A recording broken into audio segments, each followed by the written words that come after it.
People sometimes put a microphone in front of me and ask me, what is fashion? I once replied automatically to this question, fashion is about eventually being naked. If we look at the nude in painting in different periods, we can guess which clothes she will be dressed in, because the impression of them is on her naked body. Here is Goya's Maya, clothed and now naked. Nudity is always erotic, and most nudes in art are women, because women are more sexy than men. The striking exception is in pagan Greek sculpture, of which Roman copies survive. In real life, Greek notions of modesty required that women should be clothed, but it was fine for men to be naked.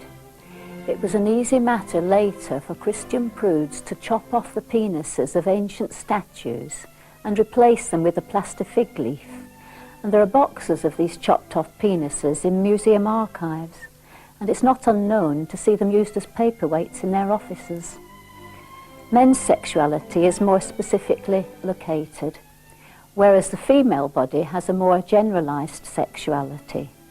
Breasts, the womb inside the belly, genitals intimately tucked away, and more fat under the skin, which makes them everywhere more soft and curvy and smooth. The nude always wears the fashion of her time. We may find our own sexy pin-ups more erotic, but the patrons of Titian would have seen his nudes with playboy eyes. Nudity and clothing are crucial in our society and in art, which seems to make women embody sex itself. But this image has been changing throughout history in accordance with the fashion of the time. Here we see a lady of the 14th century whose title is Luxuria. Even to our eyes, accustomed to seeing skinny women, the artist Pisanello seems to luxuriate in her bones. 3 centuries later, Rembrandt's image of a young woman is very different. Touching and vulnerable as she is, we can no longer see her as an object of sexual desire. These ideas are put forward by the writer and historian Anne Hollander.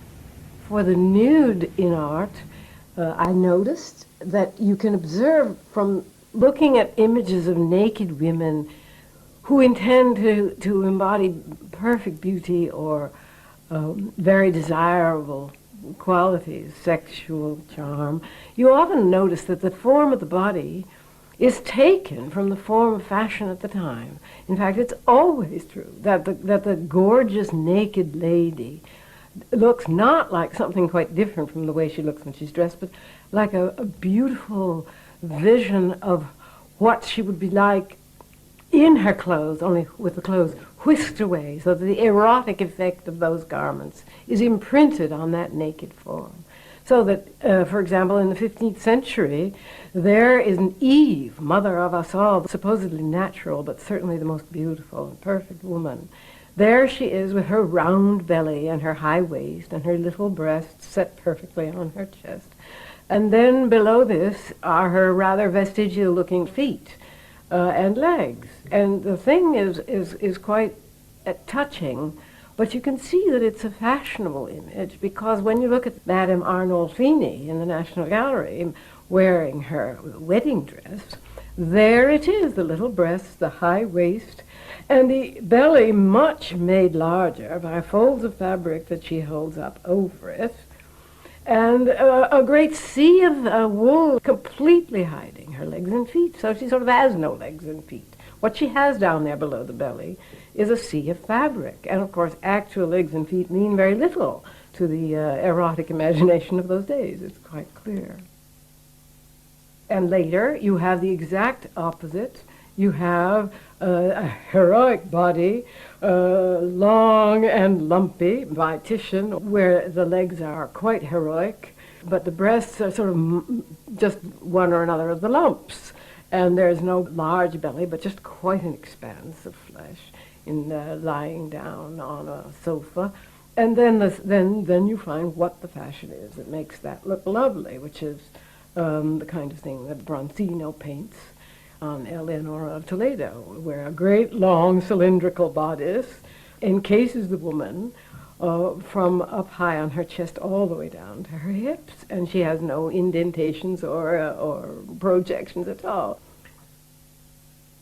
Then you have Rembrandt and his nudes, and Rubens and his, where the body is filled with lumps that don't have an anatomical name, wonderful little pillows and ridges of flesh that float along the whole body of the woman, which is the kind of thing that everyone in this century deplores as a feature of female form, but which was obviously really treasured in the first part of the 17th century. Rubens is famous for this, and all of his painted nudes have a shine on all those bulges that give some people pause. But there it is in the portraits of the time by Van Dyck. You see it in Queen Henrietta Maria, a great mountain of satin, all of it catching the light, none of it articulated as if by a skeleton, such as we like, but in fact an indeterminate, moving blob of silk catching the light.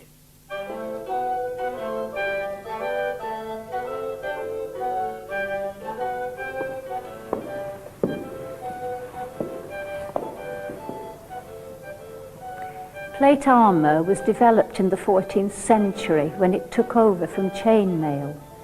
People had to wear something underneath it, and it had to be packed with stuffing to protect the body, especially on the chest, because the breastplate had this extreme convex shape to deflect arrows and lances and axes. This padded coat was called a pourpoint, and it caused a revolution in fashion.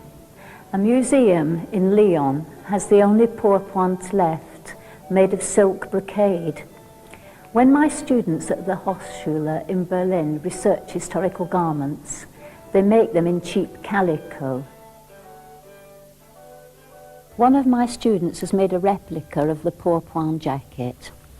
The effect is definitely dramatic, especially bearing in mind the fact that before this people were wearing loose tabards. You have a tailored armhole, and she's able to move her arm 360 degrees to wield a sword.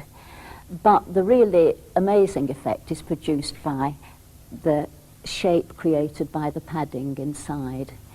And this is really the beginning of fashion, when people first radically altered the body shape by the cut of the clothes. Human nature being what it is, the sexy effect and chivalrous connotations of this garment, in essence déshabillé when the knight had taken off his armour, caught on as courtly dress. The hood and cowl with the liripipe that trailed down behind was typical headgear of the period. In a simple act of joie de vivre, the hood was taken off and the hole for the face was put on top of the head. When the liripipe was wound around it, an entirely new and sexy type of early Renaissance headgear was created. The exaggeration of the scalloped decoration and the addition of long trailing sleeves is our window into the life of the times, our reference being an illustrated calendar of the period, the Très Riche du Duc de Berry. In this pageant, the aesthetic lust for change in fashion had already begun.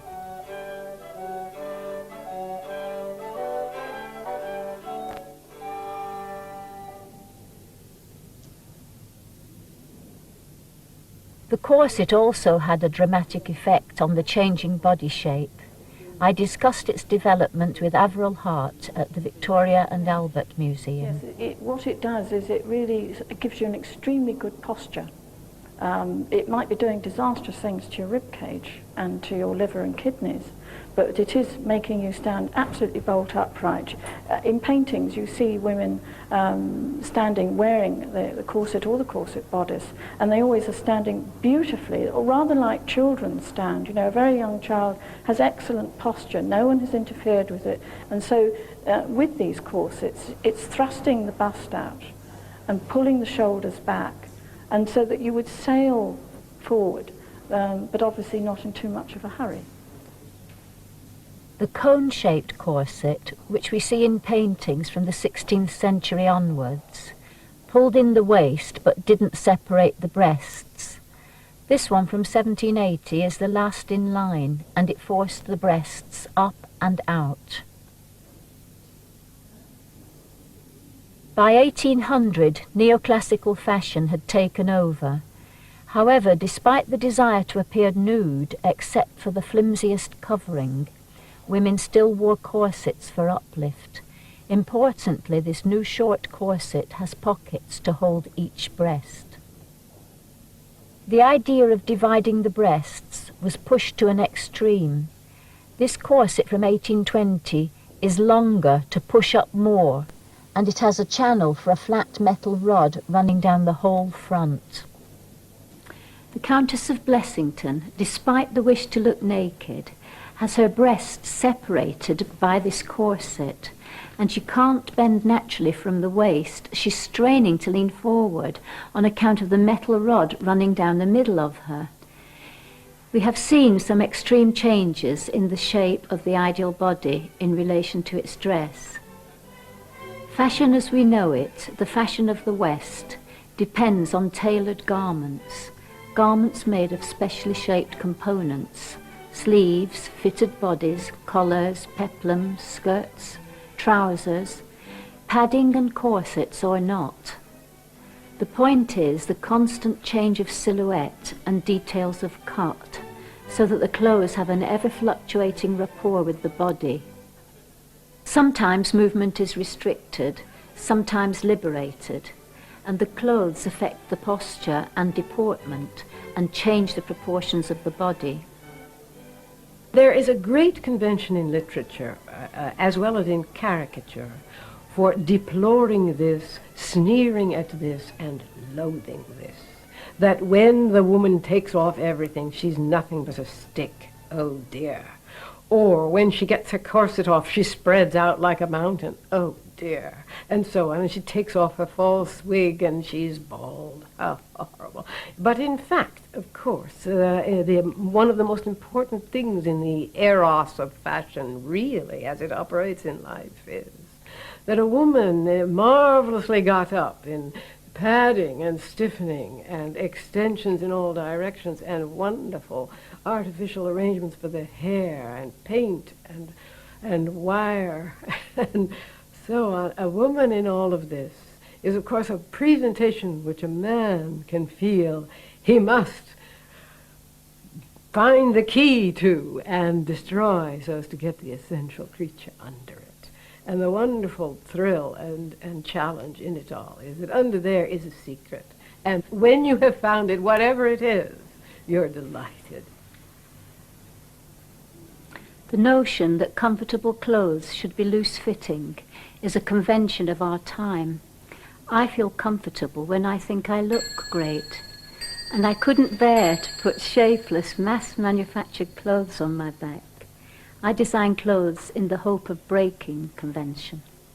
Comfort is truly a mental condition, and has to do with thinking of yourself as rightly completed by your costume, so that you are more comfortable often in the stiffer the corset and the more rigid neckwear, if what it is doing is producing a perfection of that mental image you have about what you are and who you are. I mean, people of that age, particularly that age, the late 16th century, Elizabeth and Catherine de' Medici, who wore those things, offered to the people around them a sense of their immense power and presence.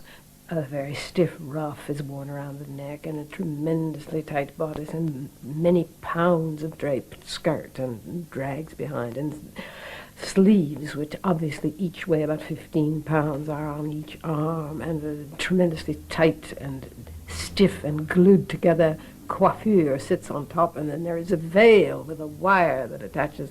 And you look at this painting, and a woman would look at it perhaps and say, "My God, how uncomfortable all that is." And of course, this if Queen Elizabeth could hear you, she would of course say, comfort is for field workers.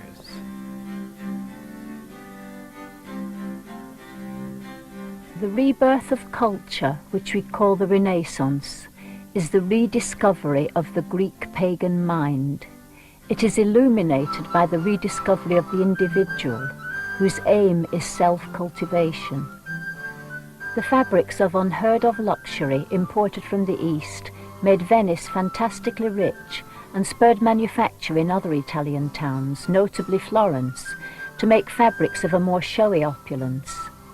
Meanwhile, in the North European towns, the burghers had grown rich from the wool industry. The Flemish had discovered the techniques of oil painting, and this secret filtered into Italy, whilst the ideas of the Renaissance began to migrate to the rest of Europe. In the Renaissance, you are beginning to get a revived interest in the physical appearance of people related to their clothes. This is in a society when religion is becoming less important and the secular is more important. And so that for the first time you're beginning to get portrait artists who are really concentrating not just on the physical features of their sitters, but also on the details of clothing as well. And we're talking about the 15th and 16th centuries, which coincidentally is a period when you get these most beautiful, sumptuous fabrics, large patterned silk brocades and really luscious velvets. And I think it's only when the artists develop the techniques of being able to paint these three-dimensional fabrics, such as velvet and the gold and the silk on brocades, that you begin to get everything coming together in the sense that you get this fusion of character, luxury, and the sumptuous details of clothing. Though the plutocratic families, the d'Este, the Medici, the Borgia, were ruthlessly competitive, the good side was their intellectual snobbery. They cultivated their taste and patronized art and culture, and they had their portraits painted by the perfect technique of oil painters. Not only were the painters able to demonstrate their skill in depicting these marvelous fabrics, but they could transform the living flesh into paint. Great artists keyed the clothes to the flesh in a triumph of innovation, character on canvas, seen for the first time. You can get figures who appear icon-like in their costumes, in the way in which the artist depicts every tiny little detail. And obviously an example of that might be portraits of Queen Elizabeth, where she's standing there in these huge farthingale skirts. She doesn't look like a human being, and she's got this long pointed bone bodice, you know, the high orange wigs, and covered in pearls and jewellery. So easy to overwhelm the sitter by painting the details of this and getting anything other than this icon image. But if one thinks of a portrait by the great Spanish artist Velázquez, for example, some 50 years later, painting those little Spanish infantas, painting clothing which could overwhelm any child in those huge wide-hooped skirts, tight bodices, lots of jewellery, clothing that's very difficult for them to move in, and sumptuously decorated in ribbons and trimmings. Somehow he manages, and the hair that is coming down like this, he manages to do this to get those vulnerable children not overwhelmed by their clothing, and the clothing is saying something about their character and about life at the Spanish court in the 17th century, and that seems to me to be the essence of what a great artist is about. For me, clothes must always describe and enhance character, even though the route is through a rapport with the body. When you think of a portrait, you think perhaps after you've thought of the face, you actually think of the clothing. And without the clothing, it seems to me the portrait is nothing. So that I see textiles first, and then the clothing and fashion that is created from them existing first of all, and then somehow translating this onto the canvas to make the finished portrait. And also I think, to some extent, too, it's the kind of self-image and attitude and psychological perceptions which clothing reveals about a person will actually make that link between the portrait and between life. And so fashion, seems to me, does a lot of things to expand your personality and to translate that from your existence as a person outside a painted portrait onto the canvas of the portrait itself. Some years ago, I wanted to do a collection where I would try to put together a range of fabrics so rich in scope that it would live up to all the different qualities and richness of texture seen in oil painting. From linen to lace, tweeds to velvet, I had to have gold and fur, and the fur had to suggest animals, particularly pagan ones, as I had the hairy legs of satyrs in mind, and I had someone print a fake fur with giant leopard spots. Red Barathea wool was important because it suggested English country life. Having time on your hands is a luxury people were always anxious to show.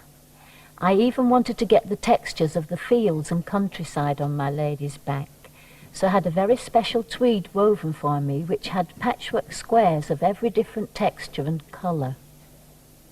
I had this idea for a print taken from Buhl furniture, and I chose one of Buhl's inlaid designs from the back of a mirror in the Wallace collection.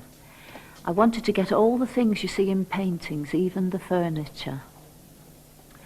When I arranged these fabrics, there was still something missing, somehow the paintings themselves. I included a piece of painter's canvas, and then I knew that I just had to have a photographic print of a painting. I chose the most decorative painter, Boucher, and the most typical Boucher painting in the Wallace is, for me, the shepherd watching a sleeping shepherdess. I just love the ribbon tied in a bow round the sheep's neck. I chose pearls with drop pearl earrings as the most typical jewellery from paintings, and made my very high-heeled shoes with a concealed platform to put my lady on a pedestal. I wanted her to look as if she'd just stepped out of a painting.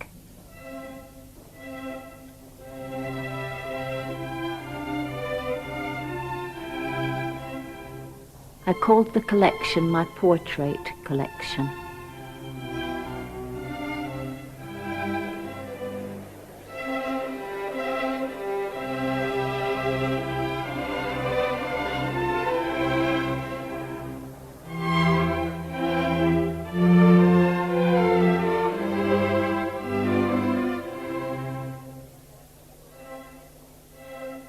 When you look into the past, you start to see the standards of excellence, the good taste in the way things were done, put together, formed. By trying to copy technique, you build up your own technique, and through doing this, I was able finally to produce a silhouette that had never been done before, nor could it have been, because it was a synthesis put together in the present. Our sexy ideal of the hourglass figure with a wiggle taken to an extreme.